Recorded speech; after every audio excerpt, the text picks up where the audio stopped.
How's it going, everybody? Rob here at etrailer.com, and today we're going to be taking a look at the Curt Class 3 Custom Fit Trailer Hitch Receiver on our 2020 Hyundai Tucson. Now here's what our hitch is going to look like once we have it installed. It has a really clean, almost factory appearance, and that's because the cross tube is going to be completely hidden behind the bumper, and the only thing we're going to see is the receiver tube sticking out, which is really nice because nobody really wants a big, bulky hanging bar down hanging below the bumper on the back of their Tucson.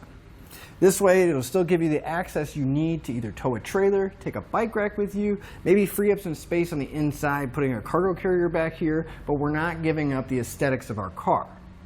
Now again, it is going to be really useful for a lot of different things, and part of that is because it's a Class 3 hitch. So it's going to give us that 2" by 2" receiver tube opening and have the widest variety of options for accessories that we can mount. Now, regardless of what you're going to be using it for, all of the accessories are going to mount to the hitch pin hole here on the side. The hitch is going to accept a standard 5/8 pinning clip. Now, these are not going to come with the hitch, but you can find them here at etrailer.com, along with some locking devices and anti-rattle devices, not only to keep your accessories secure, but it'll help cut down on that rattling noise when we're driving down the road. Now, obviously, a trailer hitch is going to be capable of putting a ball mount in and towing a trailer, but you need a spot to hook up your safety chains.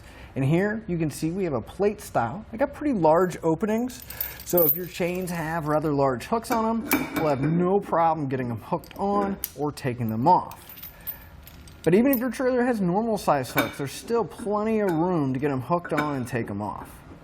Now obviously, if you're looking at a hitch, you have something you want to do with it with your Tucson. Now you need to make sure that it's going to be up to the task, so as far as the weight rating goes, our hitch is going to have a 525-pound tongue weight. Now to put that in perspective, you can really maximize the carrying capacity of those really large cargo carriers, or if you're using it for a bike rack, you're able to carry 4, maybe even 5 bikes with you. Now our hitch is also going to have a 3,500-pound gross trailer weight rating. That's how much the hitch can pull, but that does include the trailer and the load that we have on it. Now with those numbers in mind, you always want to double check your Hyundai's owner's manual, because those are the ratings for the hitch, but we don't want to exceed the manufacturer's rating for our car. I'd like to give you a few measurements, and these are going to help you whenever you're looking for accessories for your new hitch, like a ball mount, a bike rack, or even a cargo carrier. From the center of the hitch pin hole to the outermost edge of the bumper is right about 5 inches.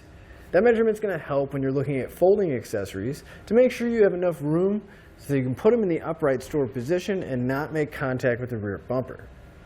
From the ground to the inside top edge of the receiver tube opening is going to be right about 14 inches.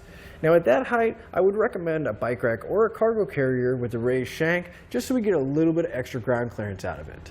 But that measurement is also going to help you when you're looking for a ball mount, so you can match up the right rise or drop to match to your trailer. But now that we've seen what our hitch looks like and gone over some features, let's go through the installation process together. To begin our installation, we want to come to the very back of our Hyundai, and we're going to move over to the side. Now on each side, we're going to have this plastic appearance panel, and we need to pull them out. So on the very edge, we'll have a couple push pins, and then right on the inside edge of the wheel well liner, we're going to have another push pin. So you're going to pull all those out so we can pull that cover out. Now on the push pins, we're going to have these little notches in there. You're going to take a flat blade screwdriver or a trim panel tool. We'll come into that notch, kind of pop the center out. That'll give us enough room to get underneath the base, and then we'll pull the rest of the push pin out. All of them are going to work like that, so we'll just go through and pull them all out. Now there are going to be 2 plastic retainer nuts. They're actually built into the panel, so they're not going to come off. So what we can do is just grab the panel and just kind of pull down, and then I'll release it, and then we'll set it aside. Now again, we're going to have the same panel on the other side, so we'll remove the push pins around the edge and then just pull down to release those retaining nuts. Our next step is going to be lowering the exhaust. Now we don't want to just lower it down and have it hanging, so I suggest having some kind of strap, or if you have a jack stand underneath there, something just to help hold it up. So I'm going to find a secure point on the vehicle. Just going to hook my strap to it. I'm going to cinch it to where the exhaust is going to be nice and tight against the bottom. And we'll move back to our muffler, and on each side, if we look, we'll find the rubber isolator hooked to the hanger. So we need to get those off of the metal hanger there. We'll have one on each side of the muffler. Now the easiest way I found to do it is if we take a little bit of lubricant, you can spray down the hanger and the isolator, and then it'll just make it a little bit easier for that rubber to slide. I'm going to take a pry bar, I'm going to pry against the pipe and try to slide that isolator off. Can be a little bit challenging just to find something to pry against, but the main goal here is to get that rubber isolator off the hanger. So we'll move to the other side of the muffler and slide that one off as well. With those loose at the back, go ahead and loosen up the strap. And if it still isn't coming down enough for you, you don't have enough room, what we can do is move forward just past the rear axle here, and we'll have another isolator right in front of the rear axle. So we can loosen that one up too. Just use the same method of spraying the hanger down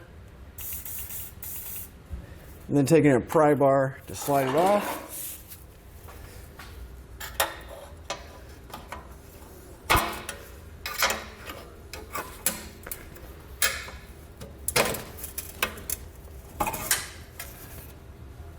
And that'll give us a lot more room, and we can even slowly lower the strap so we have plenty of room to work with under here.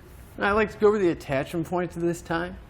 On each side of the frame rail, if we look at the bottom, we're going to have 2 threaded holes, and then on the outside of the frame rail, we're going to have another 2 threaded holes. Those are going to be our 4 attachment points on each side. Now, this is a pretty new car, but it's never a bad idea to clean the weld nuts out. So just spray lubricant in there. I'm going to come back with a nylon tube brush and just brush all that dirt, debris, rust, or whatever else may be in there, so we don't have to worry about any kind of cross-threading. Now I suggest getting an extra set of hands to make lifting the hitch a little bit easier, but we're going to lift it up to where our holes line up with the holes in the frame. We're going to grab our new bolt. We're going to slide a conical tooth washer. Just little teeth on there. You want to make sure they're facing up towards the hitch. And then you want to get at least 1 bolt started on each side. That way the hitch will hold itself up, and we can work on getting the rest of the hardware in place. And once you have all 4 bolts in on each side, you want to come back with a 17mm socket and snug them all up.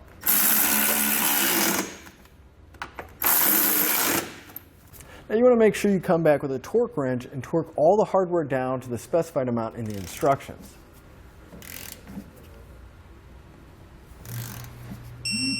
And once the hitch is torqued down, we can raise the exhaust back up. I always like to put a little more lubricant on there. Just makes it a little bit easier to slide on there.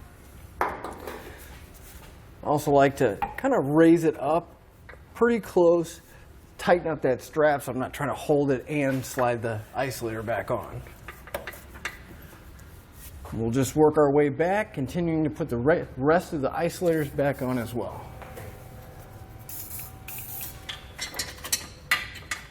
And remove the support strap, then we can put the panels back in place as well.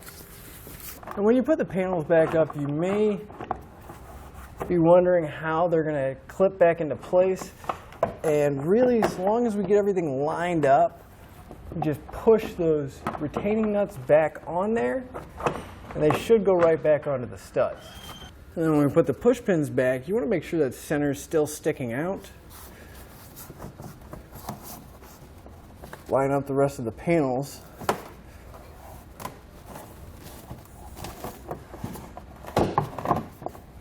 Then we'll take it, you want to push that outer portion in first, and then push the center in to lock it down.